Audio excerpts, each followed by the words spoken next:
Live from New York City, it's the Wendy Williams Show. Today, Wendy's got your super juicy hot topics. And from the hit show Being Mary Jane, the sexy Stephen Bishop is here, dishing on the highly anticipated season finale.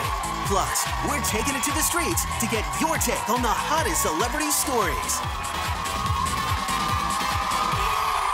Now, here's Wendy!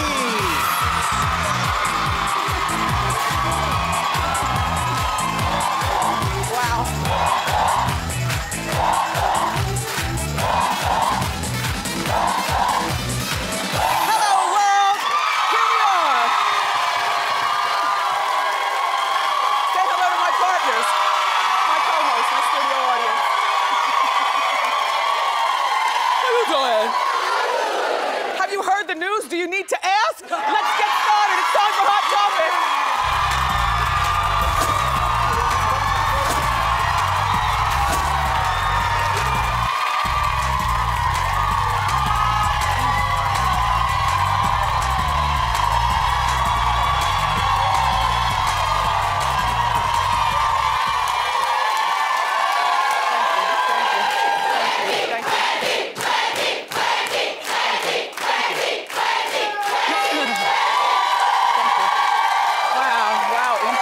Incredible. Thank you. Have a seat. Welcome to my tiny jewel box. So, the big news yesterday is that the Wendy Williams Show just got nominated for two, not one, two daytime Emmys.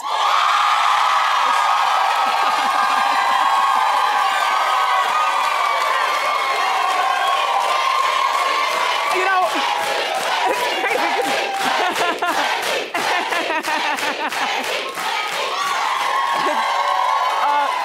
The crazy thing is that if you were watching last week, I was just talking about how I like Kelly Clarkson keeps her Emmy in her attic, and I said, well, I'll probably never get an Emmy, but if I did, I would put it in the kitchen, but only for a short period of time, because that's the common area in the house, and I would have won because of the cooperation from my Kevins. You know, cooperate. Anyway, but we were nominated for Outstanding Talk Show, so congratulations to the staff and the crew here. Yeah,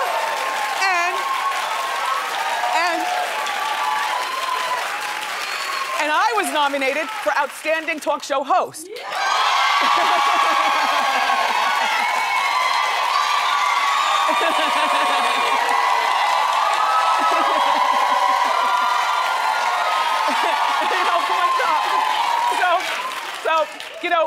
You would never believe what I was doing when I heard the news.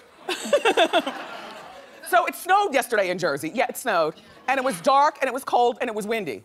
So I get home, and I see our garbage cans have blown down the street. The boy is on spring break. He's spending it in Brooklyn with his cousin. The person who helps me at the house, I gave the week off. And my husband is here in the building, working. So who do you think had to chase the garbage cans? Me! So I'm walking up the street. I'm walking up the street with these slimy garbage cans, because now it's snowed inside, so all the swill is in there. I'm walking up the streets with the garbage cans, and I hear the phone ring, and I drop the cans, I run inside, I'm like, what? I put the schmutz all over the phone. They're like, have you heard you were nominated? I'm like, for what? Anyway, but I will never forget where I was when I heard the news. But the staff was right here in the conference room, apparently gathered around the TV. Take a look. I'm so happy.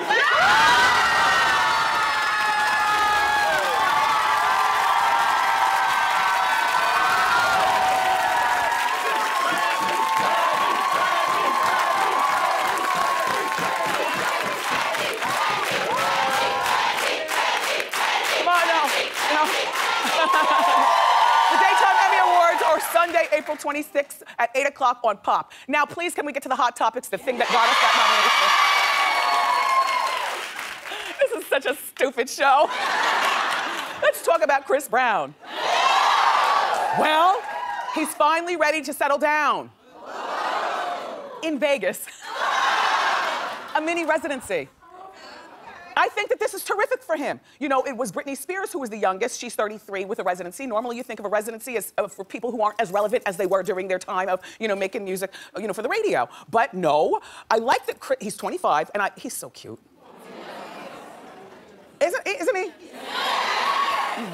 Anyway, so far he's got 2 dates slated. The first one is on May 2nd, the same night as the Pacquiao-Mayweather fight.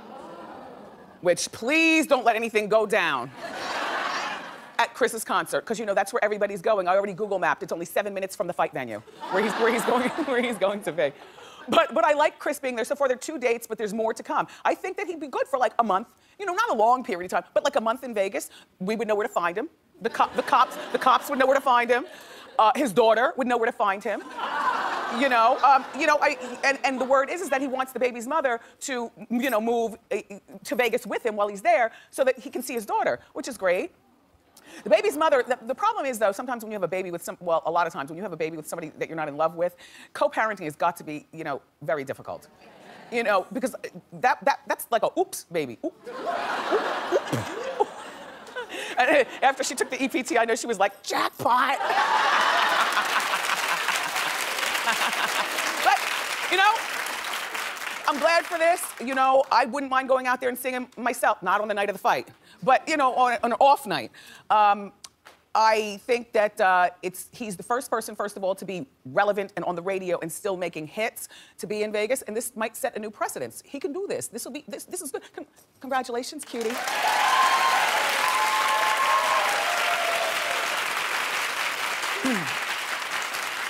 Good morning, Teresa, and all the inmates on lockdown. It's time for a Teresa update. Hit it.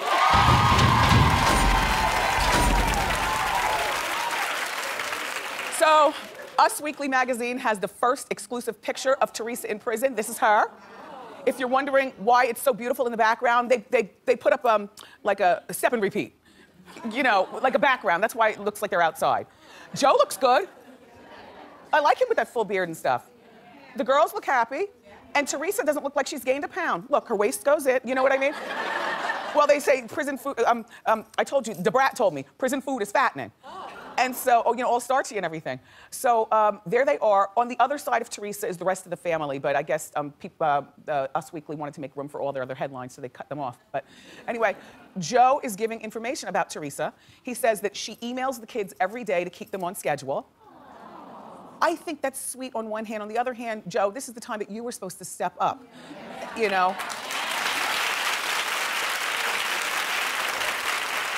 And in the article, we learned that Teresa wakes up every day at 6 a.m. She sleeps on the top bunk. She's got a little squadron of inmates that she hangs out with, a small circle, and she works out 3 times a day. And when the girls get together, they work out and they do hair and nails, right? And we also learned that Teresa is so into getting her hair done. Remember, she gets it done by the Dominican girls. She's so into keeping her beauty routine going that one time she made Joe and the girls wait for over an hour until she's finished. But you know what? Why not? Here's what I'm saying. If you're in jail for 5 or 10 years, you might as well just let it go.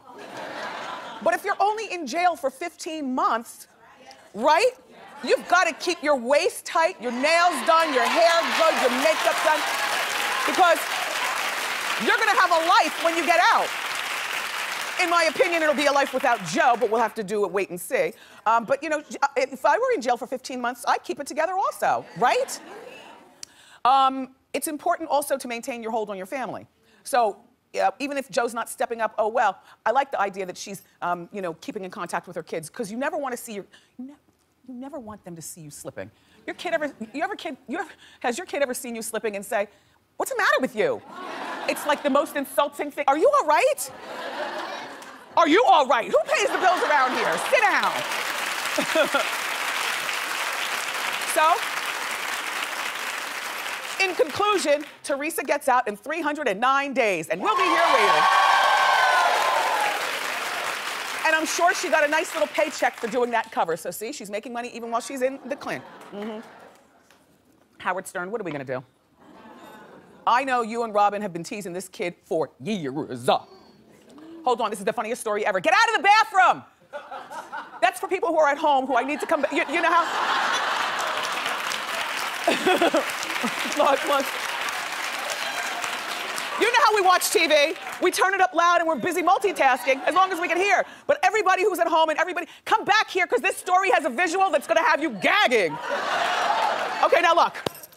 Howard Stern is in this nasty feud with Tom Hanks' son, Chet Hayes.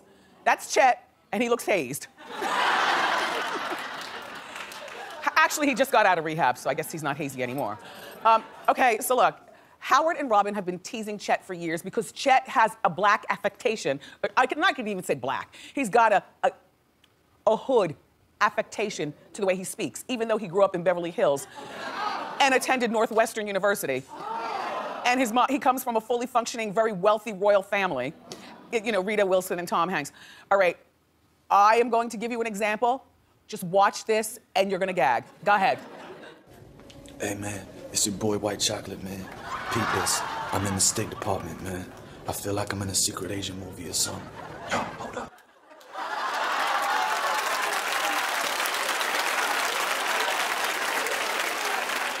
Exactly. That's what I said. You can't be serious with this. I mean, B-Rad from Malibu's Most Wanted was a character that Jamie Kennedy plays. He's not a real person, Chet, you cornball. Yo, yo, yo. What up, Dunn? People in the hood are dying to get to Beverly Hills and live the privileged life, and here he is trying to make fun of the hood with his yo-yo. You are a corn ball. So, that's what Howard and Robin have been making fun of for years. Well, Chet finally has had enough, and he went on a Twitter rant, and listen to what he said to Howard. I know. Howie, do you have any idea how badly I'm gonna assault you when I see you? You can't run from me forever, knock-knees. I don't gotta be a gangster or from the hood to whoop your sickly ass. You've been frail and weakly your whole life. You know what, Chet? Sit down. That's it, I'm done. I am done. Like, there's nothing more insulting. I'm speaking as a black person. There's nothing more insulting than a white person who tries to affect yo, yo, yo. Now, if you grew up around yo, yo, yo, like Eminem, who's from the Detroit, if you grew up in a particular environment, you know, then that's understood, you know. But to grow up, look, and by the way, he's 24 is what I would say. However, I'm sure Chet would say if you ask him how old he is, 24.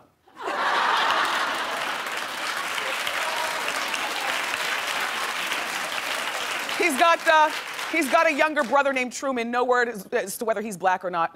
You know, Tom, Rita, what are you gonna do about your beau? Anyway, let's move along. Goodbye, Chet.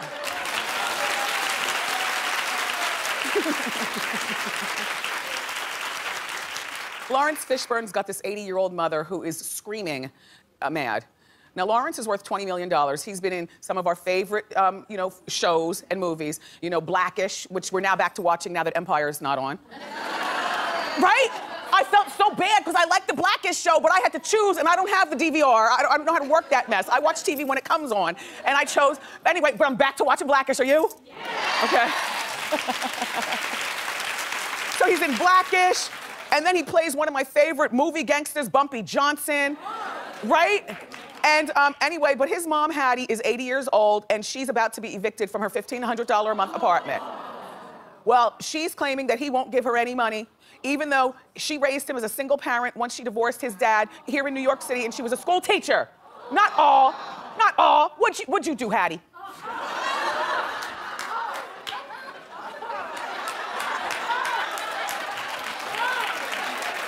Listen.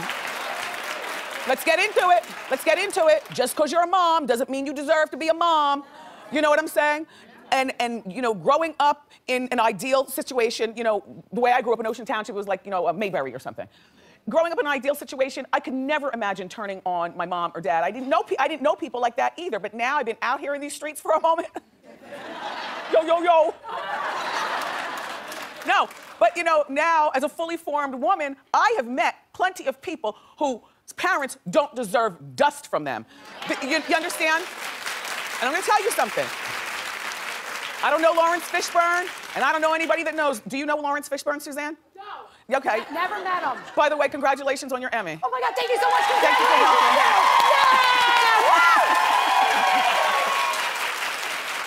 Yeah! But I will tell you this. Back in 2000, Laurence did an interview for Cigar Aficionado.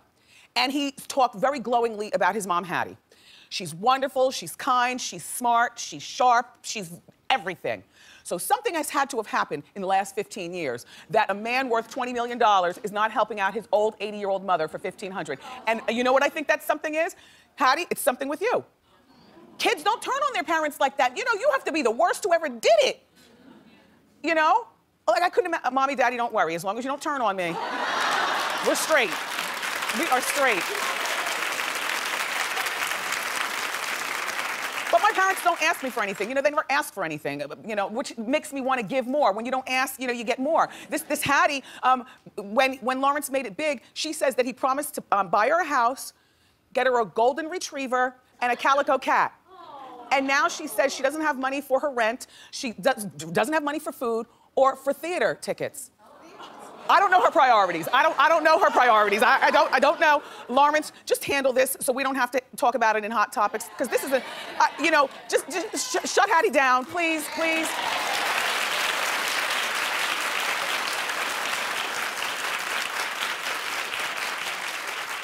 Susan Sarandon has split with her boyfriend of 6 years. Susan, friend to the show, you know, she's very open talking about him. He's a ping pong magnet. No, he owns these very, he's in the ping. Do you guys ever play there after work? Spin. Yes. It's called Spin. You go over there, it's called Spin? Yeah. Do they have drinks and stuff? Uh-huh. Mm-hmm. We should go over there after the show. All right. Yeah, sure. I like ping pong. Anyway, you've never been there? Anyway, okay. So this is Susan, and this is her ex-boyfriend, Jonathan. Look, they started to look alike after being together for 6 years. They got the curly thing. And she's 67, and he's 31 years younger than her. He's 31 years younger than her. And so now he's speaking out about being called her boy toy. And here's, for some reason, like I never saw him. I just knew she was with a younger guy. I didn't picture him to look like that. I pictured something more oiled up and modelly, you know? Yeah. Because she's a sexy woman, and she's got a very youthful effervescence about her, Susan Sarandon. I wasn't a backup dancer for Madonna, so I felt like no one knows anything about me. She's not dating some young model that could look pretty in tabloid pictures. What I felt was the general public, and maybe her family and friends, maybe felt that I wasn't good enough for her. Since when do family and friends' opinions count regarding who we love? I don't know. You know, I've never been that girl. Never, ever, ever, ever, ever. Like, if my family and friends don't like somebody, then I will put you over here while I'm over here with my boo. And that's that. That's that. I don't know. Call me a hopeless romantic. I've always chosen love over family and friends. And please, save screaming at me on Facebook. This is not the first time I've said it. I am a sucker for love over family and friends. You don't have to clap. Look, don't feel, all right, clap only if you're a sucker for love over family and friends. See? Thank you, thank you. A lot of women don't like to admit that because they feel it makes us sound weak, but there's nothing weak about this. By the way,